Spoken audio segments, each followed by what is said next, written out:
Hi, it's Christine from Moonshine Safari and Anthony from Moonshine Safari. Woo! Yeah.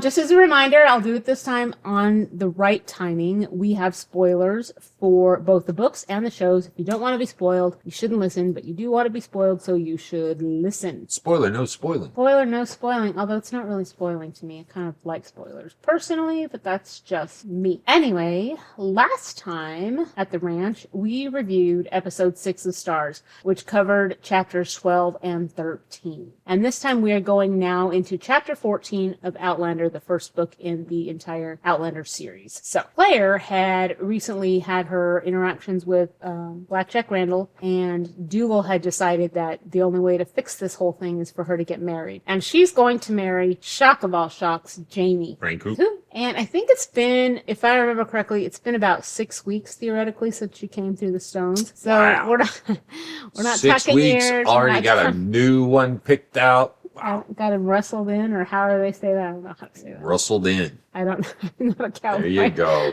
No, you don't. When chapter 14 starts, Claire is basically waking up groggy, and she sees Murtaugh. He's just kind of standing there looking at her, and she goes back to sleep. She's clearly incredibly hungover. And she wakes up, and then she goes back to sleep, and then a woman comes in, starts to help her get dressed and get ready. And she's telling Claire, don't you want to look good for your wedding? And Claire's like, no, not really. But she's definitely hungover. I mean, definitely struggling there. She likes to tip it. She likes to tip. She can usually Bend hold the her elbow, liquor. as they used to say. Okay, so during her prep, Murtaugh and Ned are coming in and going out. There's people that are just kind of buzzing all around, and she's not really taking a lot of this in because she, like I said, she's hungover. That's kind of is a pervasive theme throughout this chapter, that she's just kind of definitely overdid. She hasn't really eaten. She definitely drank a lot, and she's just hung over. When she sees herself in a mirror, however, she feels like the lady did a good job, and she looks good in spite of all of it. So as she's kind of sitting there waiting, she falls asleep again because, again, she drank. So they come to get her, and they take her down to get hitched, and even kind of Dougal kind of looks at her approvingly. She looks good. So they walk down to the church, and she hasn't seen Jamie in all this time, and she's kind of hoping he might have even made a run for it. But no, Jamie finally shows up, and he looks good too. They found him some nice clothes, and he's wearing the tartan that goes with his particular clan.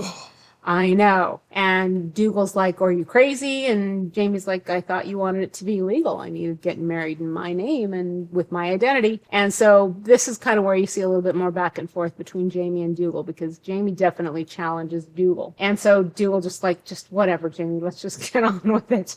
They really had to look hard for some nice clothes because Jamie's a big guy, and so they found somebody in the town that had some clothes. Well, he stays on the run all the time because they're trying to kill him. Not like they're carrying wardrobes with them or anything like that. And I always thought it was funny because in that part he goes, he's a bit of a dandy, I think.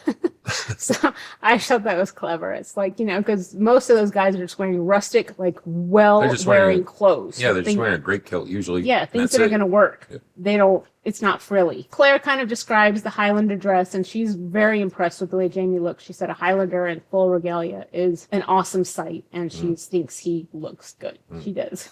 Right, too?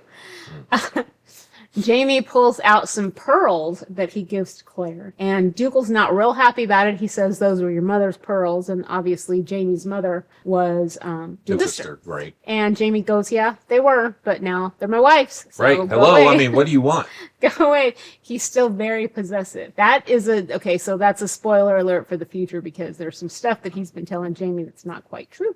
So, yeah, exactly. So Jamie gives the pearls to Claire, and she looks nice. They say that she looks good in them. And she looks around, she realizes she's suddenly getting married in the same church that she gets married to Frank in like 200 years. So she and Frank got married in this church when the church was an antique church, and I guess right now it's pretty much new. So same church, different groom, different cast, maybe is how you would say it. Frank too? I don't know how you reconcile all that.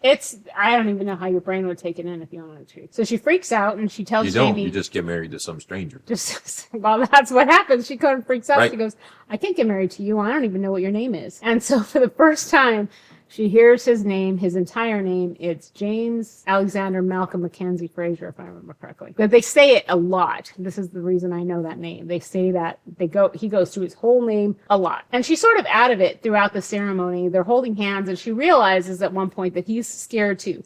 I mean, to be fair, he's never been married before. In some ways, she should be less scared than him. He's never done any of this before, and this is all new to him. And really, we find out he does like her, and he's actually glad to marry her. He just is still scared. That's a scary proposition. You haven't known this woman but for 6 weeks, and you're getting married. Oh, he says it later on. He's like, ever since the time I saw you, I you. laid my eyes on you. I was like, well, dude, you said she was married. She did. Well, she was. You nasty. Anyway. Skank. Anyway, as they're going through the ceremony, they realize one of the things they overlooked is that they didn't have a ring. So Jamie actually takes a ring off of his finger and puts it on hers. It's way too big, but they can at least finish the ceremony like this. And so when they call for them to kiss, Jamie's just going in for a little chaste kiss, a little kiss peck, and she turns it into a full-on kiss. There's shouts from the witnesses and stuff like that.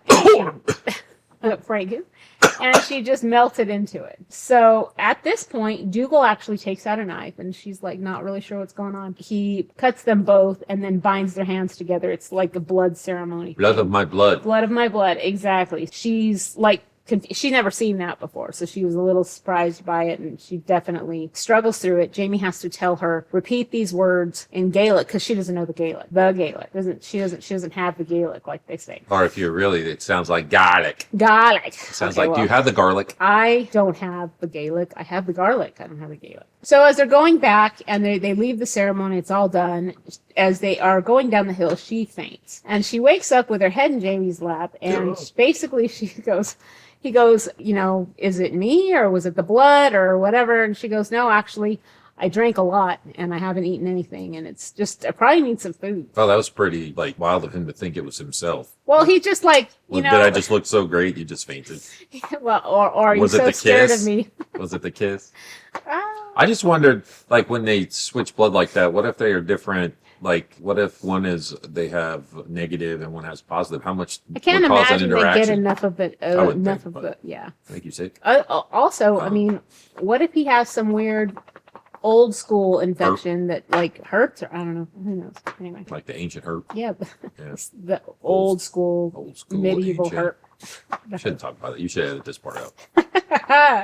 So they seem to be alone when she's laying there, and Jamie says, nope, the men are close. They're not going to leave us alone until everything's considered legal and finished. And she said, well, what does that entail? I thought we were married. And he goes, it has to be consummated. And come on now. There have to be witnesses. And so she's like, all right, let's go eat something. And that's pretty much how the chapter ends. It's not a long one. It's just the wedding, and that's pretty much how it goes. We have not yet encompassed enough for another episode yet, so we'll don't eat any gassy foods. Not right, exactly. Something that'll not be. Don't eat bloaty foods. Don't not eat be a lot embarrassing of cheese. for your honeymoon. Next time we will be looking at chapter 15. Ooh. I would like to encourage you to check out the previous episodes. We are on. We're all over Rumble, YouTube, Instagram. And at MoonshineSafari.com. At MoonshineSafari.com, we have some really cool merch. I really like, there's some new cryptid stuff that I think is really fun. So I think you should check it out. Please let us know if you're liking it, or, like, share, subscribe, do all that stuff, because it helps the channel. And we will see you next time. Bye. Bye.